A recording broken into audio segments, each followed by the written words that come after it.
இப்போ முதல் விஷயம் என்னன்னு கேட்டா, இப்போ தொழுகையில ஓதுறோம்ல, சத்தம் போட்டு ஓதுறதுல பஞ்சாயத்து வராது. சத்தம் போட்டு தான் ஓதிடுவோமே. சுபுகுல எப்படி ஓதணும்னு கேட்டா சத்தம் போட்டு ஓதணும்னு போயிடும். லொஹர்ல எப்படி ஓதணும்னு கேட்டா சத்தம் போட்டு ஓதுறது இல்லையில. அப்ப சத்தம் போட்டு ஓதலங்கும் போது 3 வகையா ஒரு விஷயத்தை ஓதலாம். எப்படி ஓதலாம்? அல்ஹம்துலில்லாஹி ரப்பில் ஆலமீன். நான் ஓதுறது உங்களுக்கு விளங்குற மாதிரி, இது ஒரு ஓதுதல். இன்னொரு ஓதுதல் என்ன, நான் ஓதுறது எனக்கு மட்டும் தான் வழங்கும்,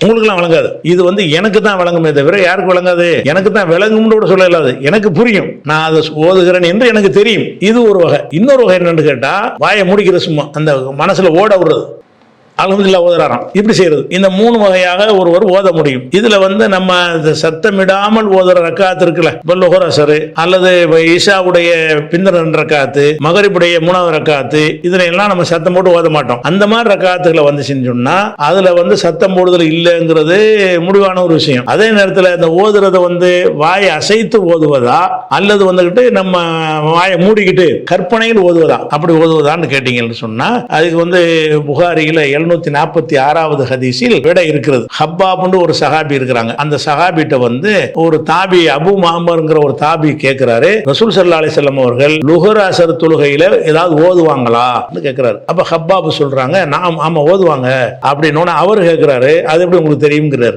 கேட்டவன் அந்த ஹப்பாப் சொல்றாரு, அவங்களுடைய தாடி அசைவை வைத்து நாங்கள் வழங்கிக் கொள்வோம். ஓதுனா வாயை மூடி திறந்தா தாடி ஆடும்ல, பின்னாடி இருந்து பார்க்கிற ஆளுக்கு அந்த தாடி அசையும். அசைறத வச்சு என்ன விளங்கிடுவாங்கன்னா ஓதுறாங்கன்னு விளங்கிடுவாங்க. அப்ப ரசூல் ஸல்லல்லாஹு அலைஹி வஸல்லம் அவர்கள் மௌனமாக ஓதக்கூடிய ரக்காத்துகளில் வாய் அசைக்காம மனசால் கற்பனையில் ஓதவில்லை, வாய் அசைத்துப்பது பிறருக்கு தெரியும் அளவுக்கு என்ன செஞ்சிருக்கிறாங்க, ஓதி இருக்கிறாங்க. ஓதுற சத்தம் தான் கேட்காத தவிர ஓதுறாங்கன்னு தெரியும். அப்ப இன்னொருத்தர் பார்த்தா ஓதுறீங்கன்னு நினைக்கிற மாதிரி இருக்கணும். எப்ப அது தெரியும்? வாயவா அசைச்சாதான் தெரியும். அப்படி அசைத்தான் ஓத வேண்டும் என்று புகார்ல 746வது ஹதீஸ்ல இருக்கிறது.